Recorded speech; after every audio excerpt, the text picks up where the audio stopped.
This episode is brought to you by Honda. When you test drive the all-electric Prologue SUV, there's a lot that could impress you about it. There's the generous passenger space, the clean, thoughtful design, and the intuitive technology. But out of everything, what you'll really love most is that it's a Honda. Visit honda.com/EV to see offers.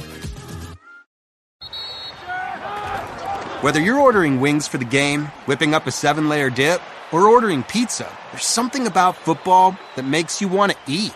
And this football season, Uber Eats has the best deals on game day food. No matter what you're craving, from 2-for-1 pizza to buy one, get one wings, Uber Eats will be dropping new deals each week, all season long. Uber Eats, official on-demand delivery partner of the NFL. Order now. Terms and conditions apply. See app for details.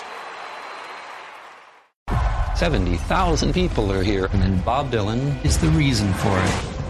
Inspired by their true story. If anyone is going to hold your attention on stage, it's kind of be a freak. Are you a freak? Hope so. And starring Timothée Chalamet as Bob Dylan. He defied everyone. Turn it down! Play loud! To change everything. Make some noise, BD. Timothée Chalamet, Edward Norton, Elle Fanning, Monica Barbaro. A complete unknown. Only in theaters Christmas Day. Rated R. Under 17, not admitted without parent. Is this the way to Barcelona? Hello and welcome to 1865, the Nottingham Forest podcast and our match report following Forest's 2-0 win away at Brentford. The first side to win away at Brentford this season, Forest's 9th win of the season, their 5th away from home, and one that means that on Christmas Day they'll be in the Premier League top 4. Now I'm sure you knew all that. I'm your host George Edwards for this one, and I've got Tom Newton alongside me. We're going to be looking back at the game where Anthony Elanga and Ola Aina's goals got Forest a 2-0 victory. Now, going into the game, Tom, I've got to say, as much as Brentford were unbeaten and people were really scared of it, I thought Forest would win quite easily because Brentford haven't really played many impressive teams at home apart from Newcastle, which was a very good win. But apart from that, they've conceded loads of goals, 3 to Wolves, 3 to Ipswich. And I thought if Forest could, as they've been doing so well this season, keep them out aerially, then they'd be all right.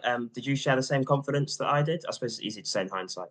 Yeah, pretty much. Like you've just said, they've not really played, no disrespect to the teams who've played, but they haven't really played anybody of any note. And then if you look at us of where we've been this season, and it's not like the big I am or anything like that, but since that Liverpool win back in September, we don't fear anybody. I know the game didn't go according to plan against Arsenal and Man City, but we've gone to like Chelsea and we've gone to Man United and etc. And they performed really well. And going into the game yesterday, I didn't really fear Brentford because defensively we're absolutely sound. I've got full faith in Nuno as a tactician. I think it was a perfect away display yesterday, which obviously we'll go into. But I don't fear anybody at the moment, and because there's the confidence of the side at the moment. And I think it's because Forest are new to this. There isn't any fear, there isn't any expectation, and they could go into this losing, but they could go into this thinking any result we can pull off. So let's look at the team news then. Tom mentioned Nuno's tactician-like style. We did see 2 changes and a formation change from the last game from Villa. It was Dominguez and Yates, the 2 holder midfielders that dropped out. Morato came in to a back 5, and Anthony Elanga came back in on the wings. So we had Sells in goal, Morato, Murillo and Milenkovic are back 3 from the start for the first time. Williams and Aina the wing-backs, with Gibbs, White and Anderson the midfield, Hudson-Odoi, Wood and Elanga the front 3. Now, I was a bit sceptical of the team because I thought, Forest should sort of focus on their own game, but obviously we knew Brentford's threats. And it was weird because they had the back 4 from the start. I think they've got some injuries that contributed to that. So when the team news popped through, Tom, was there any concerns from you, or were you trusting the manager? Trusting the manager. I think he's got everything near enough right this season, hasn't he? Substitutions, in-game with management, setting us up away from home. And you look at the team now and you just like, because we're like developing a Premier League standard squad. Every player what comes into the squad now or starting 11, whatever, you just think the good players because we're in the Premier League. Even when you look at the bench these days, the strength in depth. I know Ramon Sousa missed out yesterday, but like he still had a strong bench. And you look at that back 5, back 6, including Sells, and they've been brilliant, haven't they? They're like granite, like because you got Milenkovic and Murillo, and they've been outstanding this season. Not a lot's got past them. And when Morato's come on, I think we've only conceded 1 goal while he's been on the pitch, and that was against Man City when Jeremy Doku scored. So, and then the fullbacks have even though Toff hasn't played recently, he came on yesterday and played really well for the cameo what he had. But you got Alex Moreno, who's started his Forest career really, really well, and then he's on the bench at the moment because Nico Williams is playing really well, and Ola Aina has been outstanding this season. He was last season, but this season he's just carried it on. So, any player what comes into the side at the moment, got no qualms because I fully trust Nuno, and the players are playing with a confidence that they are a match for anybody in this league at the moment. And that's the thing about it, because he can, anything that he wants to do, he can implement quite easily because he's got that standard of players. He wanted Morato to come in because he wanted some extra height and a bit more physicality, and he had that exactly. And I just quickly scrolled to that, the Newcastle game, the first game back in the Premier League, and you look at our bench, it was Taiwo Mangala, Mighton, Hennessy, Biancan, Mbeso, Cafu, Hammond, and Lyle Taylor. And then look at the bench that we had. We had some really good players that have really been integral to our season. It's amazing how far we've came, and I think so much credit has to go to the recruitment and the fact that we've been in the Premier League for 2 years. Naturally, we've recruited those sort of Premier League standard players. But let's get on to the start of the match then, Tom, because as much as we came away with a victory, I thought first 20 minutes I wasn't overly impressed with us. I thought we did struggle to find passes into midfield. Obviously, when we did, Anderson and Gibbs-White looked like they're controlling it. But without Yates or Dominguez, I think we struggled with that. But the plan was quite clear, I think, to sort of dominate the wide areas. Brentford had a chance early on, and Buemo found Damsgaard in the box, and South made a reasonably comfortable save, pushing it towards the away fans in the corner. So Forest defence maybe looked a bit stretched early on. Did Brentford start worry you, Tom, or not? No, after that initial save made by Matt Sellers from Damsgaard, I thought apart from that, Forest were pretty much comfortable. I mean, we all know that Brentford, they seem like a club which is absolutely hell-bent on XG, possession and all of that. And at the end of the day, football doesn't change in terms of the job is to get the ball in the back of the net, and they can have all the ball all day. I can't remember what this possession stats were. 62 and 67 in both halves, 64 overall, but there was no output. Yeah, but like I says, it's at the end of the day, we got the 3 points. And as much as I dislike Thomas Frank and with his arrogance of saying Brentford dominated it, it means absolutely sod all, because it's all right having the ball. It's what you do with it. And I think Forest were very efficient with the ball. As soon as they got the ball, they tried to get, without going route one, we tried to get the ball to Hudson-Odoi and Elanga as quickly as possible, and Gibbs-White, and try and get us up the field. And that was the plan. With obviously going to a back five, you knew that turnovers, Forest were very quick at doing that. And I think yesterday, even though he didn't get an assist or a goal, Callum Hudson-Odoi, I thought he was fantastic yesterday. And Elanga just needed that spark. Came on last week, had an assist which was obviously chalked off offside with the Chris Wood goal, but then he's obviously scored the winner, and he just needed that, and he's that kind of player. And I thought he was fantastic yesterday, and which we'll get onto in a bit. But his goal was took really well, and at the end of the day, Thomas Frank with his arrogance can have a Mardy for as much as he wants, but at the end of the day, we've got the 3 points and they haven't. He can join Arnie Slot in the Forest Crying Club. In fact, both those sides one home loss. Who's that team to? Yeah, and we're rent free in there all the season. And I've gone on record no end of times, and I'm not going to turn around and say I regret anything, but I just don't like Brentford as a football club. And then obviously it epitomises that with Thomas Frank at the helm. And when he come on, was it Match of the Day or another interview feed yesterday? I just thought, you are so up your backside. But we got the job done yesterday. Yeah, and I love that we play that way, because I remember we played Arsenal at home last year, and they're slow football. It was the most bored I've been at a football match for so long. I just love that we get the ball and we attack and we create chances almost every time that we go forward. And I really love that my club plays that way. Yeah, and without being biased, I look at other clubs and how we're playing it. I think we play a certain brand of football which is so likeable. Yeah, and I know he's a defender and everything. I've just loved Milenkovic this season. He's like Basically, he's a magnet to the ball. Every time yesterday, the ball coming to the box, where's Milenkovic? He's there clearing the ball away and everything. Yeah. And then obviously Murillo and Morata next to me. Yeah, it's just absolutely superb. And Forest even make defending look pretty and attractive to watch. Like, when you watch Forest defending, you enjoy it, you can relish it, and you can see that if they win the ball, they've got positions to drive into. And it's just, you can tell it's such a well-coached side, and you can see that a pre-season has really lifted the lads. And, Nuno's been here for a year now. He's been the first half, obviously came in after Cooper, and you saw glimpses of it. But the pre-season really has sort of helped him sculpt the squad into how we play. And it doesn't matter back four, back three. You can see what we're doing all the time. Yeah, and if you look at Milenkovic, he's got to be I think he's only got a couple of bookings. He got a booking yesterday because the Brentford player got the better of him, and it was a tactical foul. And I think he got a booking in the Leicester game, I believe, after a spat with one of the Leicester players. But he's got to be one of the fairest defenders I've ever seen. I've never seen him slide in for a challenge.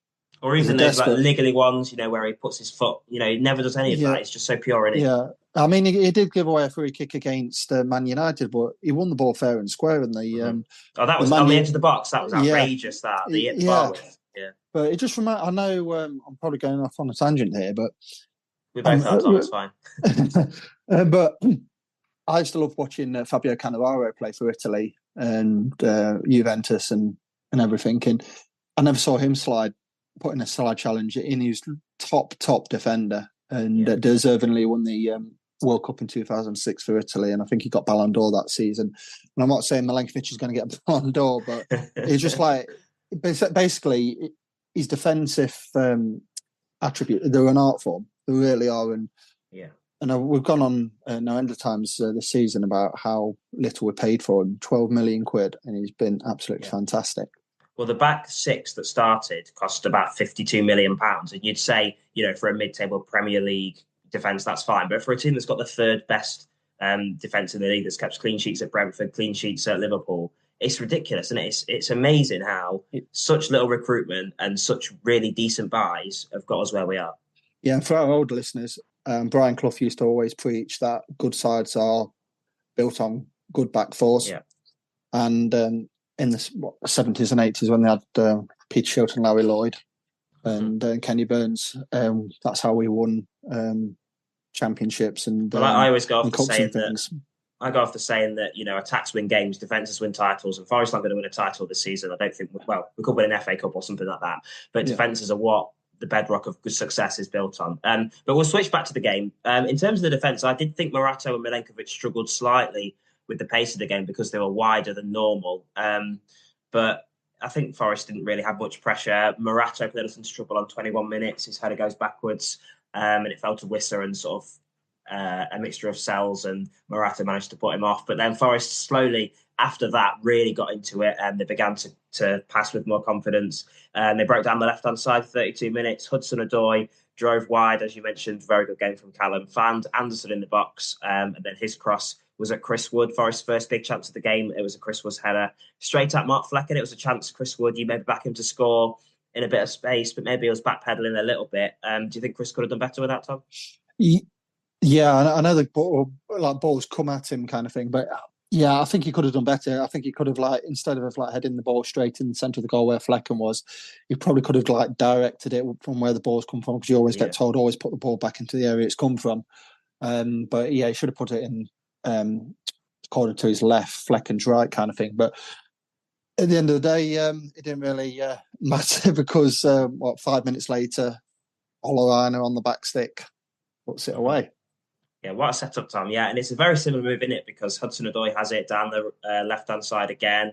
And this time, I think it's Williams going past him, isn't it? And Williams, in this sort of wing-back role, he's got more licence to go forward, use his left foot as well, which I always thought if we're going to play Nico and Aina, that you'd play Aina on the left because he uses his left foot a lot more and is more confident to do that. But we saw against Villa, he put a very good cross in with his left foot, and he's done the same here. Brilliant ball across goal. And then because of Forest formation, fullback to fullback, Ola Aina's in the box. It's a brilliant finish. I thought it was further out than it was from the away end because I was quite low down. So I thought it was from the edge of the box. But you see the replay and he's very high up, nicely across goal, exactly where it came from.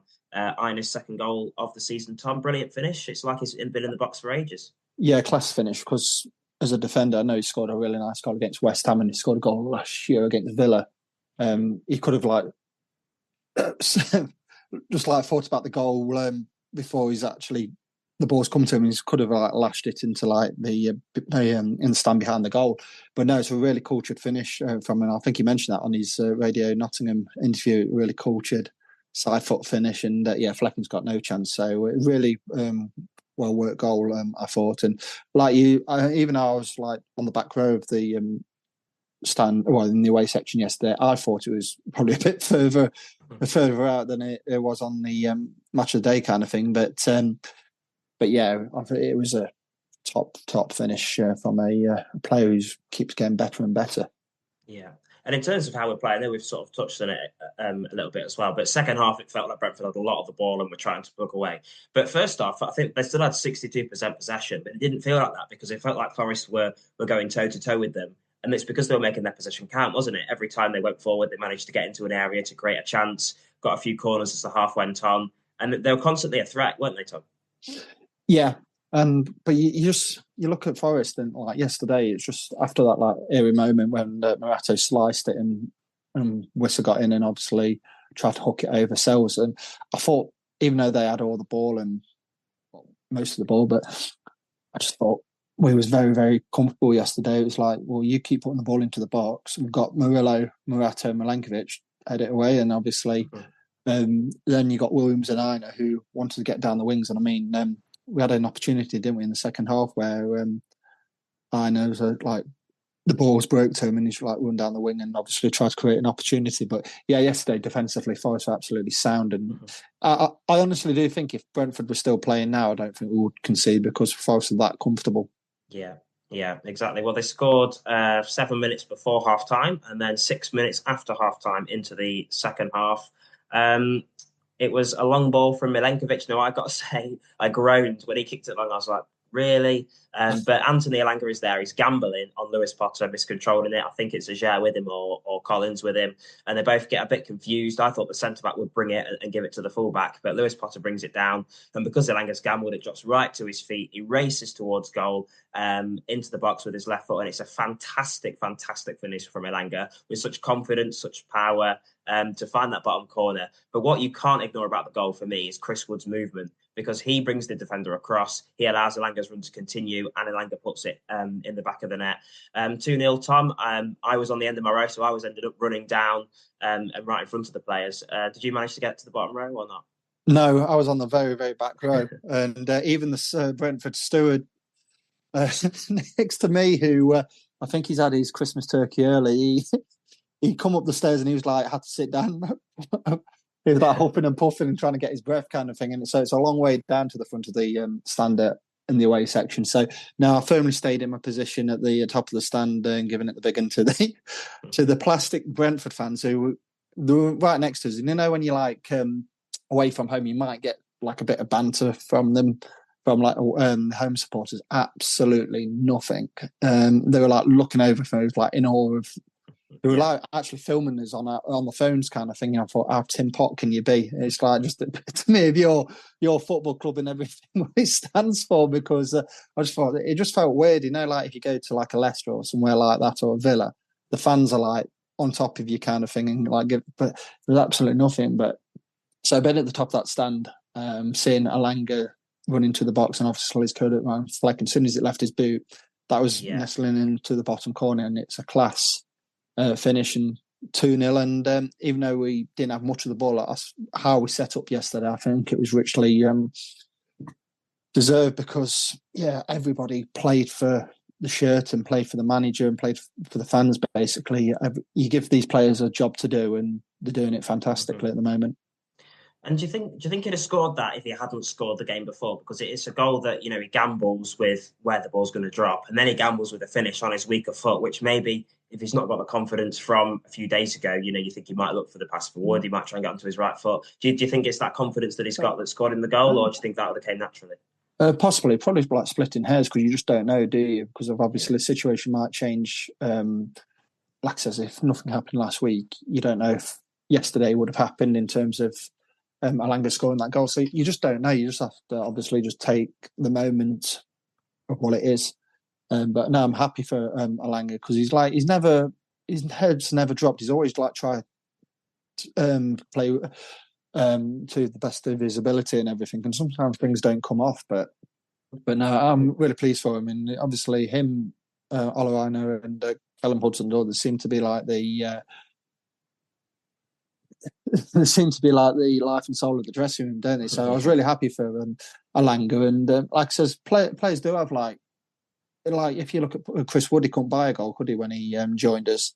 Yeah. And look at him at the moment, and I know he hasn't scored in the last couple of games, but still, he's still one of those players who will try really hard for the shirt and everything. And Elanga's the same. Like I says, I think we've just been, because of the player he is, I think we sometimes expect a lot more of him, kind of thing. But yeah, sometimes things don't fall for you for a couple of games, and obviously you just get into a bit of a rut. But hopefully he's over that now, and like assist last week, goal yesterday, and hopefully we'll just carry on this purple patch at the moment. And scoring the goal really fit into Forest's game plan, because it's the time that you'd think Nuno would be calling Morato to come on, but obviously he's already on the pitch. Forest are already in that style. He brings Yates and Dominguez on to see the game out. And you never thought at all Brentford would score. And they had 3 shots in the whole of the second half. All of them were very central. So I think there was a few headers. Sal's made a really good save. And I remember the game was going really quick. I don't know how, because Brentford were just passing it around, struggling to get it into the box. But it got to 60 minutes. I was thinking, we've not had a kick for 10 minutes. 70 minutes, we've not had a kick for 20 minutes. But it didn't matter, because Brentford had nowhere to go. They couldn't get it into wide areas and cross. And when they did, Forest just overpowered them in every way. There were so many good headers: Murillo, Milenkovic, Morato. And like you mentioned, I for one never thought Brentford would score.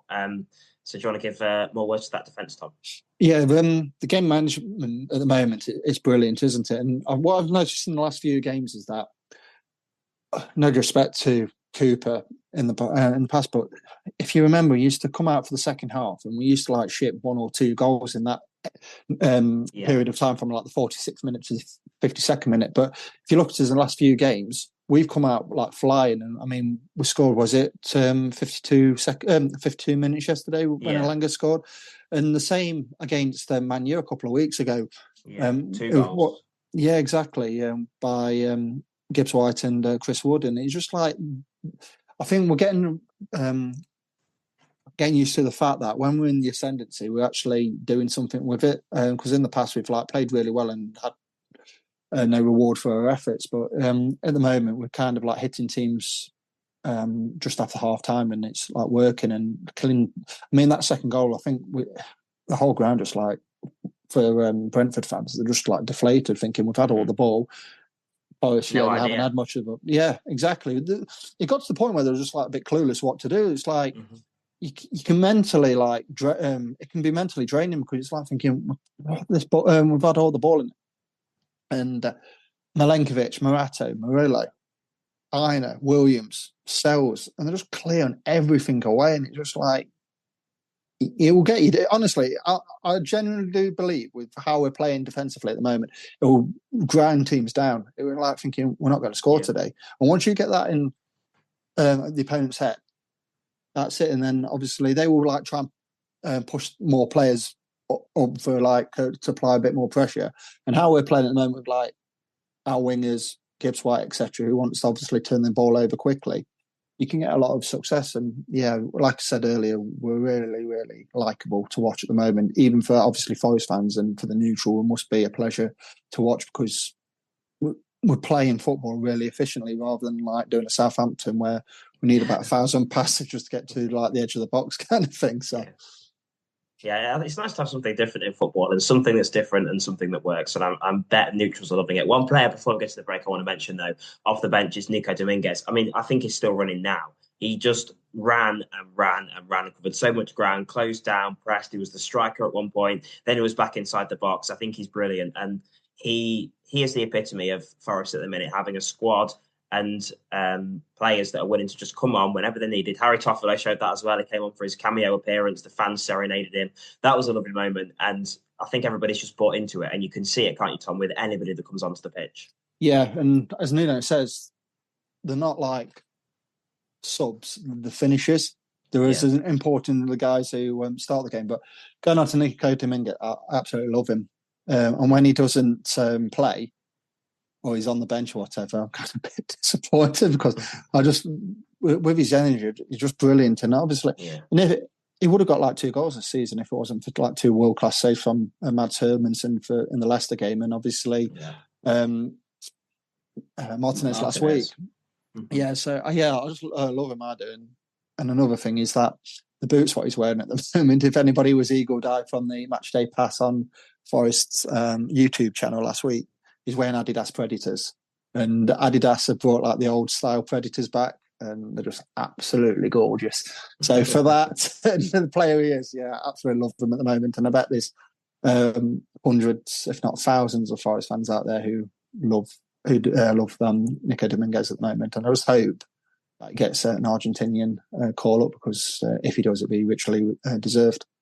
Yeah, 100%. And to say he started the season, I think, as pretty much Forest's last choice midfielder. He wasn't in the squad really for the first 3 Premier League games, but injuries and form and suspensions, he's found his way back in, and he looks not undroppable, but undroppable from the squad, and he's always got to find a way to be involved in a match. And another thing on that is he's got Christmas off, hasn't he? Because he got yesterday. So I bet his family and his, I think his young daughter, Daddy's home for Christmas, kind of. Even though I know we've got Spurs at home, but still, Lucy's got. But while we're on the subject of that, I mean, Michael Oliver was basically wearing a Brentford shirt for the last 20 minutes, wasn't he? It was every push or touch from Forest he'd blow up for, and the other way, it was not even a hint of a foul. It was ridiculous. Yeah, there was the one on the near corner to us when Taro fair and square won the ball, and he's just the bigger. He's just a bigger player, in size. And he's won the ball fair and square, and then he's rolling around. I can't remember who it was now. Was it Roslav? Yeah, he went off with cut eye. I'm like thinking, and he made the most of that. I know he cut his eye and everything, but there was no malice in that. He won the ball fair and square. And then there was another one where Chris Wood. How many times did he bring the ball down? And Ben Mee, I know they played together at Burnley, but he's basically wearing a headlock sometimes. Yeah. And there was one where he's gone over him, got him in the headlock. Then Ben Mee wins a free kick. Because Wood ends up on the floor and Brentford get a free kick. Yeah, exactly. I'm like, but thankfully, I mean, we're playing really well at the moment. I mean, referees are sometimes peeing us off. Like was it last week or the week before that we didn't get anything off the referee, but we're winning games of football at the moment. Yeah. So we don't really need to talk about referees because. Definitely. Yeah. Well, we're going to have a break now at the GTech Community Stadium. Full time, it was Brentford 0, Nottingham Forest 2.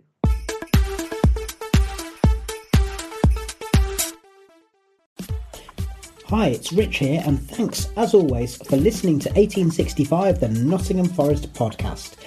You may have heard that Billy Davies is going to be doing a gig. Yes, he is coming to the Albert Hall in Nottingham in February to talk about his time at Nottingham Forest, and he will be joined by a few familiar faces such as Wes Morgan, Lee Camp and Terry the Kitman. Well, I just want to let you know that we are soon going to have an exclusive giveaway and more details relating to this event. So keep tuned in to 1865, the Nottingham Forest podcast.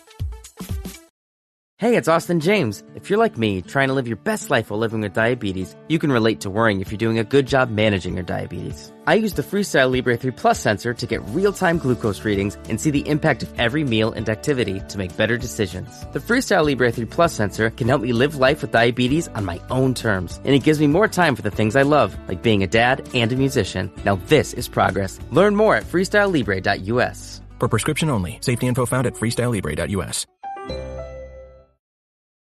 You're listening to 1865, the Nottingham Forest podcast. Hello and welcome to 1865, the Nottingham Forest podcast, and our match report following Forest's win away at Brentford.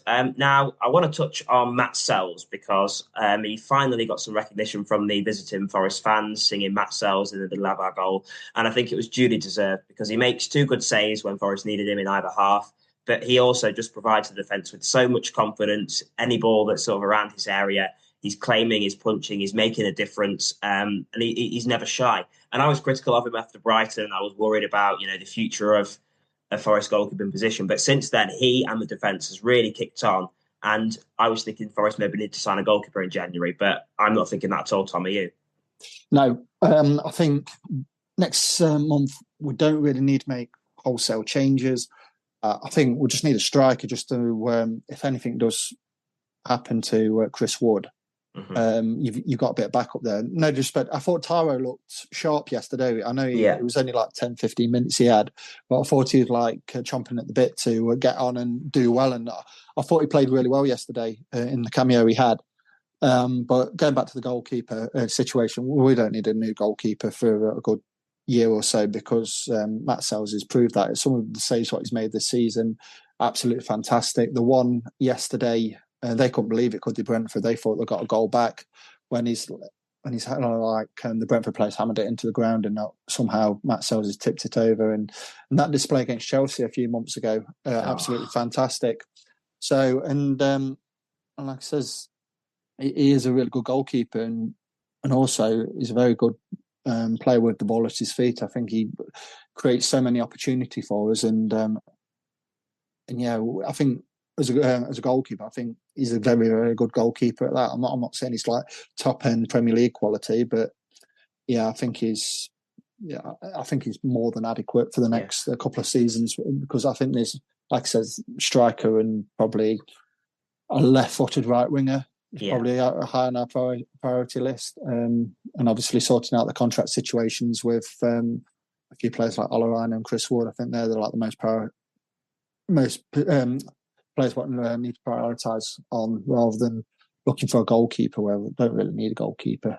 Yeah. What I like the most about him is that he's never in doubt as to what he's going to do. You know, if he's going to clear it, he's going to clear it. If he's going to find a pass, he's going to find a pass. If he's going to come for the ball, he comes for the ball. There's no dithering once he's made a decision and he sticks with it and he owns it. And I think that's what you need in a goalkeeper, and it fills your defence with so much confidence. Yeah, and he's a character as well. If you like watching his mannerisms when something happens, in case like if Milenkovic has cleared it or there's a goal, you want to see him. He's absolutely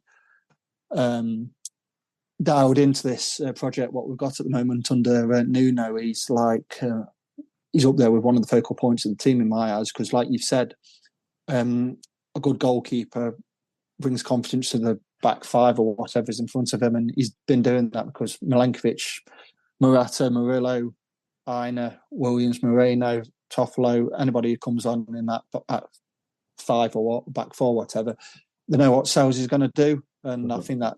And if you look at situations at like Man United and other clubs who got a goalkeeper who you don't know if he's going to come and everything, and they're all over the shop. But yeah, Forest defensively absolutely made of granite at the moment. Absolutely sound, aren't they? Definitely. Now, I want to go to the other end of the pitch because it's somebody who's, for him, going through a goal drought. That's Chris Wood, 2 games without a goal now. But for me, I thought he was absolutely sensational yesterday. We mentioned the battle they had with Ben Mee and Nathan Collins, and it wasn't really winning much, but he went up for every ball, and particularly first half, a lot of stuff was going his way. He went up for every ball. He's obviously run for the goal that I mentioned for Elanga, made that goal. I think his attitude is why he's spearheading us, and he's the fittest that I've ever seen him. You know, he's still doing what he does for 80, 85, 90 minutes, and because of his fitness and his sharpness, I think that's why Taiwo is getting so little game time, because there's not a need to take him off. You know, often a few seasons ago, it'd be 55, 60 minutes, Wood's looking like he's coming off. Whereas now he's fit and fresh to the end. And I've never seen him as fit as he is, Tom, maybe in the peak of his career now. Yeah, I think, and he's a very intelligent player as well. He knows when to run, when not to run, when to hold his run, when to go, and all of that. And he really occupied both Nathan Collins and Ben Mee yesterday. With him, if you watch his movement, like I says, he's a very, very intelligent player. Possibly that comes with experience because obviously he's 33 now, is he? Or he's just turned 33. Yeah, and he just, even though he didn't score yesterday, he still was very important of how he played yesterday, even with his just movement. Sometimes you can go up for a header, not get on the end of a header, and the ball might drop to like somebody who's around him, like Hudson-Odoi or Elanga or Gibbs-White or Anderson, etc. So yeah, he's a very clever footballer, and he didn't get any change out of the referee yesterday, did he? We've just mentioned that. At the amount of times he got ragdolled by Ben Mee, and there was one where Ben Mee went over the top of him, got him in a headlock, and Chris was falling on the floor, and it's like, and the free kick goes Brentford way, and it's like, how can that be? But there there was one where the referee didn't see it, and he got pulled back by Ben Mee, and he's just grabbed him and he's just basically just tossed him over his shoulder kind of thing. And then I think they had a good chat at the end, didn't they? Because obviously they used to play at Burnley together, him and Ben Mee. But it was a really good battle. I enjoyed watching them both, even though Chris Wood didn't get much off the referee. But yeah, it was, even though he's not scored for the last 2 games, I think I don't think it will be long before he scores again. And there was a question, wasn't there, about can Forest find goals without Chris Wood? Because of, obviously, at early part of the season, a lot of the goals were going through him, and people were saying, when Wood stops scoring, how are Forest going to score? But obviously, we scored 2 without him at Old Trafford. He scored the 3rd. And then the last 2 games, we've scored 3 without him getting on the score sheet. They've really answered them questions with the football they play, the positions they get in. If the chances don't fall to Wood, we still naturally create chances so easily. And with the confidence that everybody in the squad has got, finishing the chances now just looks pretty easy for them. So I really can't see what Forest can improve on at the minute. I was going to ask you, Tom, if you could ask for one Forest-related wish from Santa, what would it be? I think we're just getting a striker. I don't want to be presumptuous, but God forbid anything happens to Chris Wood. And with Taro, he hasn't scored this season, has he? I don't think. And I just think we're a bit light in that. And I mean, we know Taro can do it, but obviously his body's taken an absolute battering recently, hasn't it? With injuries, loss of form, and being absent from the side and everything. And I think Taro is one of those players where he's got to be 100% sharp and match fit. And I don't think a 99.9% fit Taro. I just don't think he believes in himself when he thinks he's got that like niggling doubt at the back of his head. I might break down at any point, kind of thing. I think we've just got to like drip feed him into and try and get him more minutes on the pitch and try and get him hopefully a goal and hopefully increase his confidence. But yeah, I think looking at the what we tried to get last summer in Jimenez and Nketiah and Mamouche, there is 30 million, we believe, knocking about.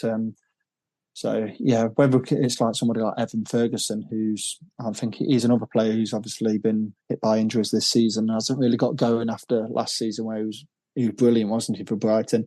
So, yeah, my list from Santa, or Nuno Santa. Marinakis more like. Yeah, really. So, it's a striker for me. I think we're all right in goalkeeper, centre off. We're all right in everything, but yeah, striker for me. Yeah, Evan Ferguson was top of my list as well. It's amazing what difference a year makes, isn't it? Because last year at Christmas, Forest were 2 points off the relegation zone, 7 without a win, 1 win in 11 games. They were saying bye to Steve Cooper, and that horrible Bournemouth game was souring our Christmas dinner. Now you look at this year, we're top 4 for Christmas. At full time, we were 5 points off the top of the table. We've had 3 wins on the spin, and there's incredible belief and genuine, belief that Forest can do something special this season, that Europe is on the cards. And what would you have said, Tom, if somebody had said that we'd be in this situation a year from last year? Laughed and probably say to him, stay off the drugs. No, it's unreal, isn't it? Like the previous 2 seasons have been in the Premier League, especially away from home. We was asking teams, can we have a touch of the ball, because we was that far off it, trying to compete, and we're just like, he basically just camped 11 men behind the ball and just hope for the best. Like Southampton have done this afternoon in a way against Fulham, 11 men behind the ball and try and break us down. But we're going to teams now. We've got a system in play of how we want to play, and we're really competing. We've gone to like to Liverpool this season, Man United this season, and okay, I know the Arsenal-Man City game didn't go according to plan, but they're just a joy to watch at the moment, and you really like dialed into what's happening at the club, and it's just a matter of enjoying it. By each game, we win a game, I'm like thinking it's going to be Europe, but I don't want to like. I know how quickly things can change in football, so I'm just really enjoyed this season so far, and hopefully it will continue. And like I said, next game against Spurs, and you just don't know with Spurs. I know they're playing at the moment against Liverpool is where you record this, but you just don't know. They were absolutely cruising in midweek against Man United, and they gave the ball back to Fraser the keeper 3 times. Yeah, yeah, and he ballsed it up, and because obviously he's not, he's not confident with the ball at his feet, similar to when we had Matt Turner last season. So, but yeah, I'm really looking forward to it. I think it's going to be a really, really good game. And then obviously, unless we meet him in the cup, it's our last ever trip to Goodison Park next week, which is that ground. I mean, I know it's a relic, and they need to move with the times and building that fantastic new stadium to Bramley Dock, or Bramley Moor, whatever it's called. But that's going to be a sad day when they move out of Goodison Park. So yeah, they're next week, and obviously Wolves, which they've changed the manager and they've won today against Leicester. So you don't know what type of Wolves are going to turn up, but yeah, it's just a very exciting time at the moment to be a Forest fan. Nuno would be happy, Tom. You've got to take it game by game. Don't look too far in the future. Exactly, yeah. But we're allowed to dream after all those trips against the likes of Gillingham and Rotherham and etc. Bradford, yeah. And the thing is, there's nothing Forest haven't done this season. They've got all the really hard away trips out of the way. They've won from behind. They've, came back from having a pretty poor home record to having a solid enough one. There's not really anything Forest have got to do. They've proved to themselves that they can win away at these places. They can hold anybody into a match. I suppose the only thing is beating or taking a point off Spurs, which we haven't done yet in the Premier League. But there's no fear attached to it, is there at all? No, absolutely not. And even in that Brighton game earlier in the season away from home, when we had a man sent off and we had to really dig in for that. And we've done that against 10 and Chelsea. 11. Yeah, Chelsea, exactly. So, and Chelsea, spent £1 billion and all their talent and everything. And we could have nicked it at the end with that Jota Silva header when Sanchez kept it out. So, save of the month, wasn't it, in the end? Yeah, exactly. So, at the moment, it's just really, really enjoyable, and I think we deserve this at the moment because the amount of crap we've endured over the last 20 odd years in terms. I don't want to look for sympathy and all of that, but League One, and say for example, you go to Preston on a Tuesday night, and you just know because Forest had made a long journey to the northwest, we wasn't going to get anything, but. Those days are hopefully long gone now, and we can hopefully navigate our European adventure next year. Whether that's going to Barcelona or going to freezing. Roma. Yeah, exactly. Or you could go to Eastern Europe or things like that. So, but no, it's just another thing is that we're never going to be in a relegation battle this season. That is absolutely off the table. And it's just a matter of how many points we can get from now until the end of the season and see where it takes us. And if we do, because I think it's 8 teams can qualify for Europe this season. So that's half the league near enough. So Italy had 9 last season. So yeah, exactly. So. And when you look at the conference, if we do qualify for the Champions League, I mean, Villa have done all right in their first season back in the Champions League, and they had Conference League last season and still got into the top 4 as well. Yeah, exactly. And then if you look at the Europa Conference League, is that no disrespect to him, but you're playing teams finished 5th in Scotland or somewhere like that, or Ireland. So it's really exciting to actually have a European adventure, and obviously trying to compete in Europe. I think that'd be the pinnacle of any Forest fan at the moment because of where we've come from. Well, we haven't got there, but the main thing is that we can dare to dream. So I think that is the best Christmas present we could have asked for. That, I suppose, along with the fact that Forest are going to be in the top 4 when you open your presents on Christmas Day after they beat Brentford 2-0 at the GTech Community Stadium. Thank you for listening, and thanks for joining me, Tom. We'll be back tomorrow with a very special Christmassy episode of the Forest Ramble.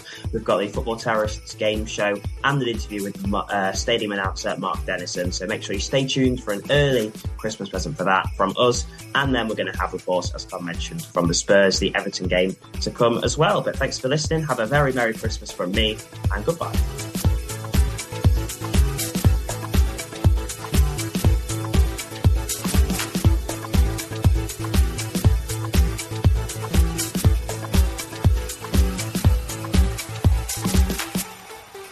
They're 5th away from home, and one that means that they'll be in the top 4 for Christmas. Let's do that again.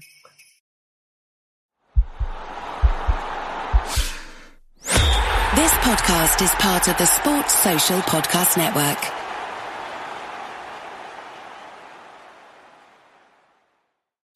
When it's PCS time, you know the drill. Pack, research the new base, get the kids in school, because family supports family. At American Public University, we support military families with flexible, affordable online education that moves with you. As a military spouse, your tuition rate is the same as your partner's, just $250 per credit hour. American Public University, education that moves with you. Learn more at apu.apus.edu/military.